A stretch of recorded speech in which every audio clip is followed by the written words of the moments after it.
Welcome back to the Zero E Michigan podcast. I'm Karl Bloss, and my co-host is. Larry Hudson. So last week I did a solo podcast, kind of my view 2024 look ahead. Larry was unavailable at the time, so I wanted to pick his brain a little bit. What he thinks is coming down the road, and we talked about a couple of topics ahead of time here. So we wanted to explore these. There are two here. One has to do with Chevy Volts because Larry is an absolute master at Chevy Volts. And then we want to talk a little bit about the Cybertruck, which is actually not one of my favorite topics, but Larry had some great insights in there. And then we'll share some other news at the end. But the first thing about the Chevy Volt, so a little lead in here. What's happening in my world is my son tends to drive our Kia Niro EV, and my wife tends to drive our Tesla, which is right behind me here, the blue one, when it's not on road trips for both of us. And sometimes I find myself without a car.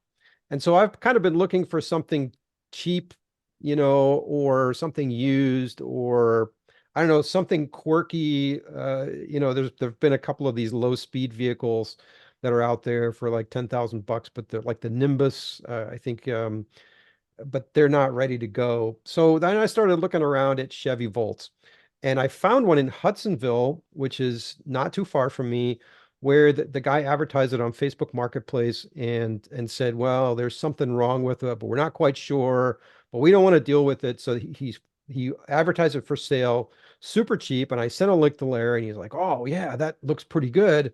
Let me try and find out more. So, Larry, do you want to talk a little bit about your experience in taking a look at that? Yeah, so um, as Karl was talking to me, I think the Volt is a good option, but this happened to be a 2011. So the 2011 was the first year they came out, and they had some issues, growing pains, and which leads us into the Tesla truck. Uh, but so I would have advised Karl after I went and looked at it that being the 2011, you don't get the hold mode. They added that in 2013, which is really helpful. And then some of the fit and finish is kind of weird. So, anyways, and then it had over 211,000 miles on it, and I would have been Karl's limited parking. He doesn't need any projects, and so I would have said no. But for me, I have 10 parking places at my business I own, so I can afford to have it there. And then I felt bad for the gal, and it kind of helped me to get to a new perspective on this EV adoption. That people aren't, some people just aren't into cars or into the tech, and the Volt will give you reduced propulsion. It sounds scary. Now, for me and Karl, we kind of laugh about it, whatever. But other people get, normally you just get an engine light. But it Check can be your engine. serious, right? It can be serious. That like the reduced propulsion can mean that you need a new traction battery, which for Right, right, right. anybody, like if you have to go to Chevy, they're probably going to quote you like 10,000 bucks or something, right? Yeah, so the Whereas, but dad and daughter are freaking out. She just needed a car to get to college, just like Karl's son, and to work. And all of a sudden, they're like, wow, And dad got a new Audi, and guess what she got to drive? Because they were nice. both worried about it. So they really wanted to go just get something they could trust. The wife, I think, had a Subi. And so that was they found a deal, and 2,500 would get them into this car, and then everything's back to normal. And I got it. I all of a sudden I thought, when you're new to college, new job, you don't need to be stressing out. This tech stuff's fun for Karl and I think us early EV adopters. But the rest of people, they're not into cars, and it's stress that creates a lot of stress. So I felt bad. Anyways, glad to help them out, get it off their hands. I wouldn't have put, like I said, 2011 just had some weirdness. But 2012 is a little bit better. 13 is definitely the one with the hold mode and some other. Right now I can't think of it, but so okay, that's but now that. now you got it. Now you got a project, right? So, Yeah, but between you and our friend Mike Walenga, who's also, an expert in this, you're probably going to be doing some he's diagnostics here. actually a lot better. Yeah, So, thanks for the yeah. But so I mean, thanks we for the talked compliment about, saying I'm a whiz. oh, you're a I whiz, the wizard but is Mike. you have enough experience to know like what I things got are to call serious Mike, and he and always what are not. Yeah. And then like you talked about, well, Yeah, yeah, I can you throw the want to get drive a bearing in. and you want to get a laptop because you can get some software that can do some diagnostics, and there's some OBD tools. I did order the You parts for that. Oh yeah, yeah, yeah, and you have some tools that can yeah. reset and clear some of the codes. So I think you have some Well, tools that will and actually there's go in and do, go ahead. this will what the dealer does. It will go in and then for $40 with this tool and you have to use a donor laptop though because the software you're putting on they're saying isn't safe because it's like GM won't sell you the software. So it's shared from somewhere else, who knows what. But anyways, you go on and then you can go for $40, register that VIN, and now you can upload all the latest patches that GM had to make to keep the car running, for the last 10 years. Hmm.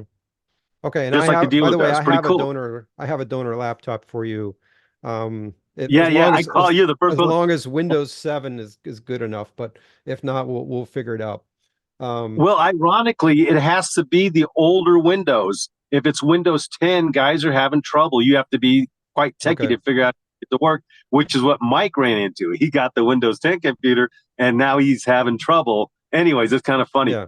So, But coming back to the whole early adopters, and I think this is what some people are now struggling with that maybe want to get into an EV, but they're not quite ready to drop 30, $40,000 on a new Tesla or even a brand new plug-in hybrid. So they're looking at these cars and it's scary, right? I mean, when I was first looking at combustion cars as a college student, it was scary to me. Like, what the hell's a compression tester? And all these things. So now, those things are well known. It's pretty well known what you want to look for in a combustion car. But on EV, it's all about the battery, but it's also like the software. If all of a sudden there's some sensor that's bad, um, then all of a sudden it's like, well, you got to drop the pack. It's like the old joke, right? The Volkswagen bus, anything's wrong, got to drop the engine, right? And pretty soon it gets pretty expensive.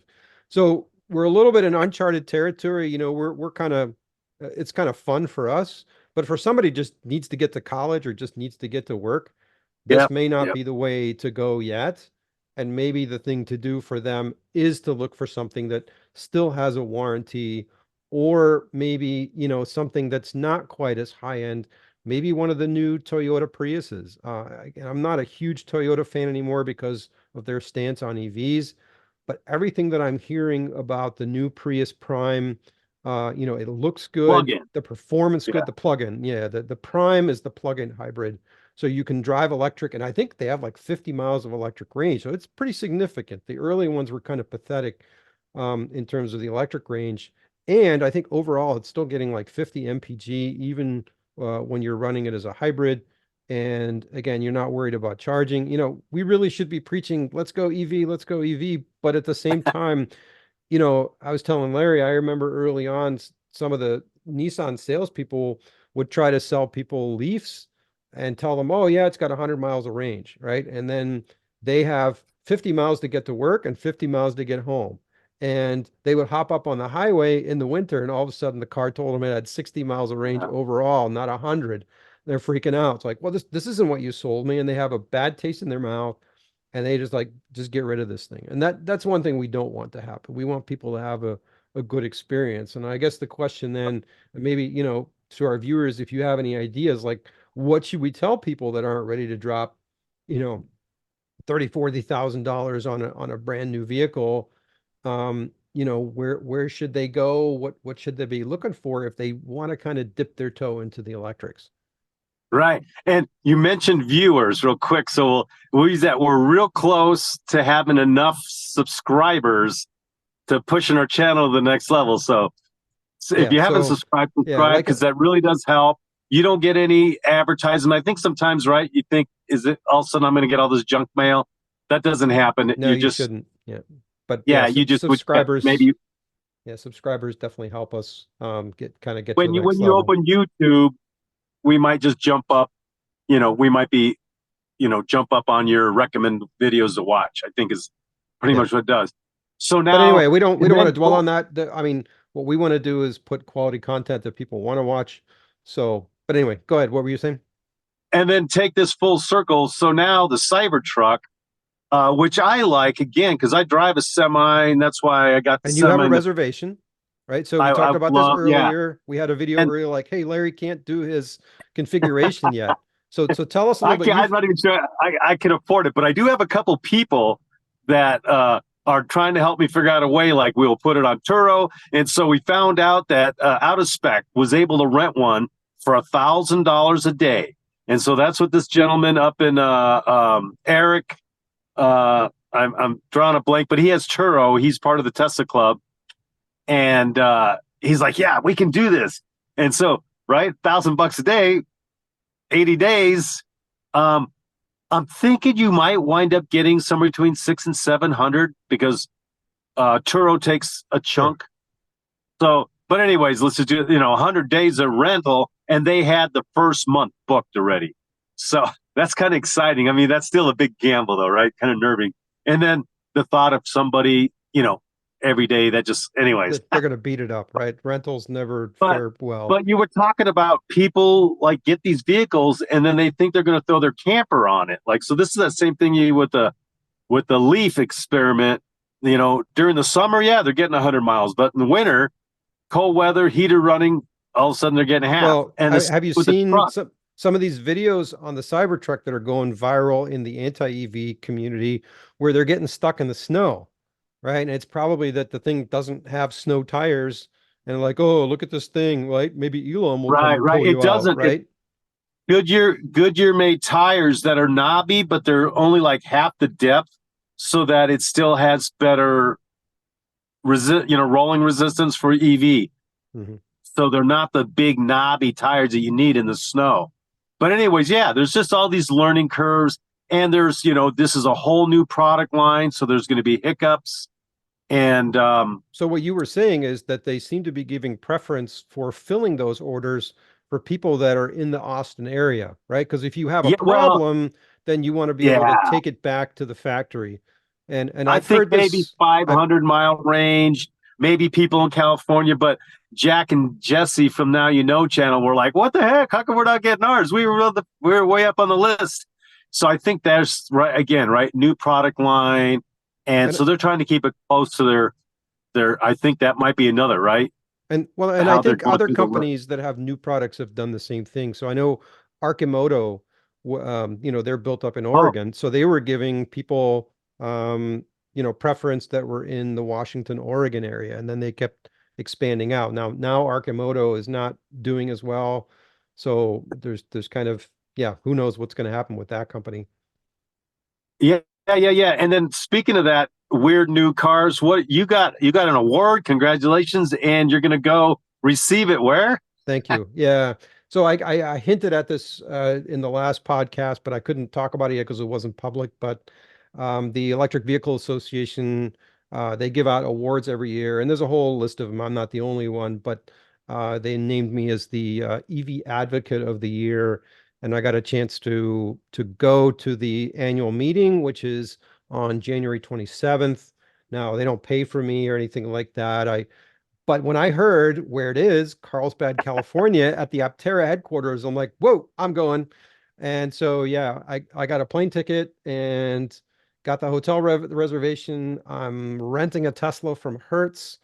And there's a whole bunch of events that weekend, but I'm really hoping to get to meet Steve and Chris, the CEOs, and get to see some prototypes, maybe get a ride in one.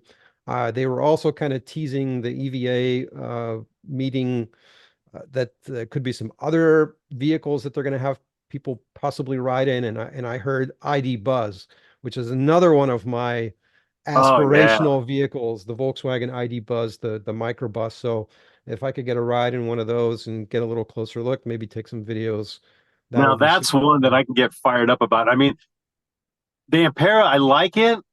I think I'm going to watch, and I'll have to drive it and see it. And even then, the small car thing, I drive around a semi, and my thought is, it doesn't matter how smart they make that car. You pull it in front of a semi, it's curtains. Yeah, but I'm just saying that when these new companies start, there's like Elon talks about, it's not that easy to get into production. and that's where Arcimoto fell down. And so it's like they really need, however we can help them, because it's really a hard transition to have the Yep. prototype and then to go into production. Yep. The And a Valley of lot of Death. companies, Yeah, they call it the Valley of even Death. Rivian, they're still saying Yep. they're not sure. If it wasn't Lucid. for Rivian vans going to Amazon, they don't think Rivian could make it.